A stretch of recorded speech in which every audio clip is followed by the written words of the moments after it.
Este, bien, empecemos pues ya con este recorrido que creo que queda bastante claro, ¿no? Con esto que dices, Marco, ¿no? De ver el dolor de los hombres. Creo que tiene muchas dimensiones y muchas facetas, ¿no? El dolor de los hombres. Yo he comentado que no conozco ningún hombre que haya violentado a las personas que más quiere, que puedan ser sus parejas o sus hijos, que no hayan sentido remordimiento después. Incluso los casos más graves que hemos visto aquí en México, temas de feminicidios, en donde después de que se da cuenta la persona lo que hizo, entra una sensación y un sentimiento de culpa tremendo. No nos queremos ir a ese extremo, obviamente, pero ¿cómo ven ustedes esta reflexión, esta primera pregunta que yo hago para invitar al programa? ¿Los hombres cargamos la culpa de nuestros ancestros, de lo que hicieron? ¿Los hombres cargamos la culpa de este patriarcado violento que que se ha construido? Y no digo que hemos, porque nosotros no lo construimos. Es una formación histórica, cultural, social, etcétera, ancestral. No, bueno, no sé si ancestral, porque ancestral no, pero es parte de lo que quisiera que empezáramos a comentar, Alexander. ¿Cómo ves este primer tema? ¿Los hombres cargamos con la culpa de lo que hicieron nuestros ancestros? Sí, más que del patriarcado, lo de los ancestros, ¿sí? Porque tienes toda la razón, Sergio. Asumir la responsabilidad del patriarcado, pues tendríamos que llevarnos 200 años atrás, o inclusive los textos bíblicos también se ve ya patriarcado, y estamos hablando de textos de hace 2500 años, de 4000 años. Entonces, por ahora, hacernos cargo, sí, de nuestra parte ancestral. Y cuando estamos hablando de ancestros, estamos hablando pues de nuestros padres, abuelos, bisabuelos, tatarabuelos y los chosnos. Entonces, hay algo que se llama desde el budismo o desde el hinduismo, la ley del karma. ¿Qué es la ley del karma? Que usted ha construido una intención y esa intención lo llevó a llevar unos pensamientos, unas emociones en las cuales se materializaron en unas acciones. Y esas acciones van a tener un efecto, pero el efecto va a viajar en el tiempo. En este caso, los hombres de mi familia tuvieron unas acciones y van viajando de generación en generación como un efecto. Puede ser que ese karma sea positivo como hombres, pero también puede ser que ese karma sea de cierta manera no tan agradable. Lo mismo pasa con algo que se llama inconsciente. El inconsciente es algo que todos tenemos dentro de nuestro ser, dentro de nuestra alma, si se quiere llamar así, y es el que regula, es el que lleva a que nosotros nos comportemos de cierta manera. Y así como hay un inconsciente individual, también hay un inconsciente familiar. El inconsciente familiar es el que se viene transmitiendo de generación en generación y obviamente ese inconsciente familiar ha ido operando o accionando a partir de la libertad de las personas. Entonces, todos los seres humanos tenemos esa libertad, tenemos esa capacidad de tomar decisiones, pero al mismo tiempo, al tomar esas decisiones y esas acciones, estamos creando algo que se llama lealtades familiares o lealtades invisibles. ¿Qué significa las lealtades invisibles? Que mi inconsciente hoy está actuando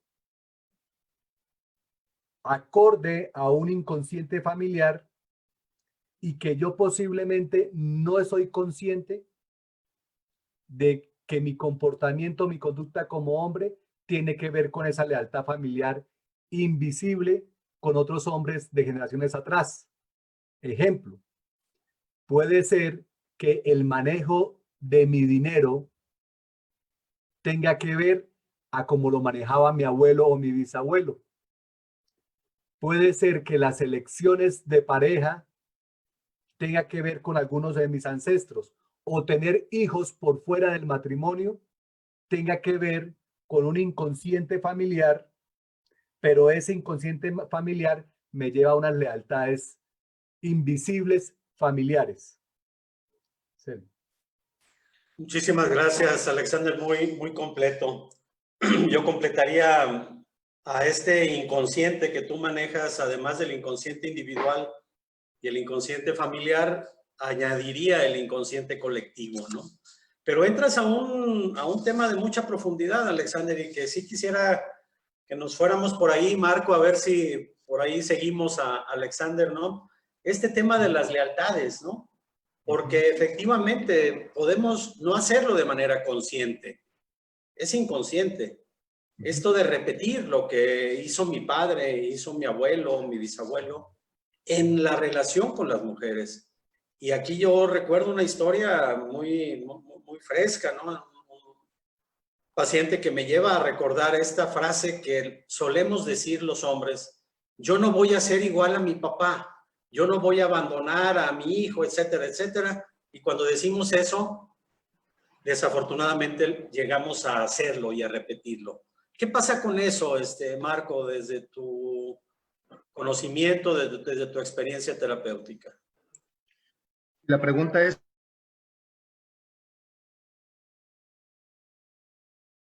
esa es la pregunta, ¿no?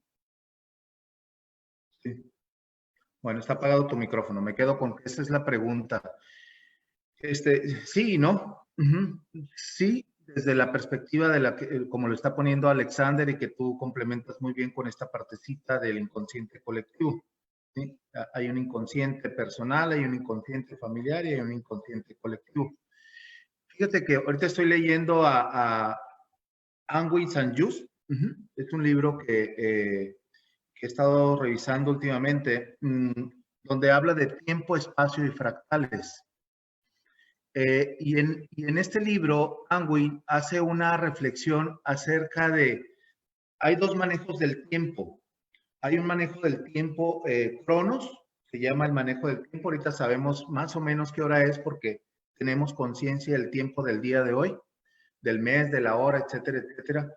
Pero hay otro manejo del tiempo que se llama kairos.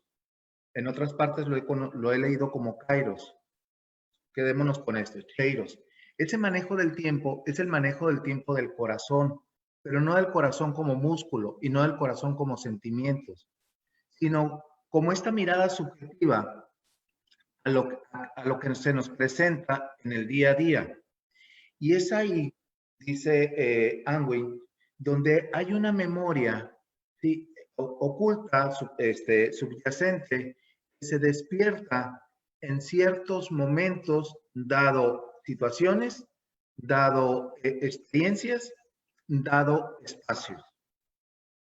Y va haciendo un análisis de la bomba de Hiroshima y de la peste, y de la hambruna y bla, bla, en ciertas regiones de ciertas tragedias, y va haciendo un análisis de qué ha pasado en esos espacios en otros momentos de nuestra historia de la humanidad. Ha habido otras tragedias, otros momentos críticos que se queda en el espacio esa memoria. Entonces, es muy interesante cómo traerlo acá al presente y que nosotros estamos haciéndonos conscientes de la violencia de nuestros antepasados y nuestra, ¿sí?, de la nuestra propia, porque seguimos en ese proceso. Por eso me gusta mucho este programa, porque estamos trabajando por sanar nosotros mismos como personas y como hombres, por la no violencia y por el respeto hacia el otro y a nosotros mismos. Bien, desde esa manera explico lo que tú y Alex están mencionando de los inconscientes, el inconsciente colectivo, familiar, personal. Pero hay otra forma para no escaparnos y no justificarnos que son nuestros antepasados, tiene que ver con el desarrollo propio. Ahí yo lo llevaría a Cronos, al desarrollo propio personal. ¿Cuál es el dolor que yo tengo como persona, como hombre en este caso? ¿Cuál es el dolor que yo tengo como hombre que mi pareja o alguna otra mujer, hablando hacia las mujeres, pueden ser hombres, ¿no? Pero hablando hacia las mujeres, que a mí me pica el botón, ¿sí?, de las heridas que yo traigo, ¿sí?, y que a partir de ahí explota la violencia. Siempre lo he pensado y lo he dicho, la violencia nace del dolor y de la falta de herramientas ¿sí? Por eso es importante programas como esto y que haya 20,000. Así como hay programas para mujeres, porque es necesario que los hombres también ganemos desde nuestro constructo de personalidad y obviamente de lo que estás proponiendo, Sergio, de los antepasados. Déjame